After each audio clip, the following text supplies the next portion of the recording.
Dahil sa paggagamot ng sakit na asma, lumabas sa balat ang epekto ng gamot kay Alma Salazar.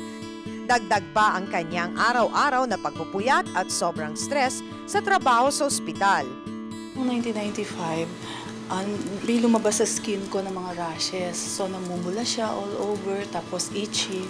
Tapos nung nagpatingin ako sa derma, ang sabi nila, psoriasis daw. Siyempre, nakakamot ko siya. Yun yung ayaw ng psoriasis, nagkakaroon ng trauma.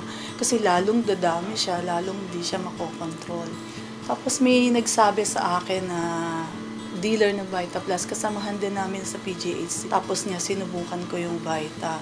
Nung mainom ko siya 2 weeks, nakita ko na maganda yung yung result.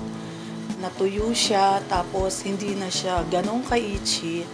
Uminom ako 8 to 10, na parang miracle siya talaga, na nag-dry up. Ito naman si Kinabukasan, JR. kapalaran yung mga anak ko. Hanggang ngayon po, hindi po ako makapaniwala buhat na maging dealer ako kasi po, lupa't bahay meron na po kami, mga sasakyan, savings po meron na. At yung pangarap ko po na mapag-aral ko yung mga anak ko, nasa magandang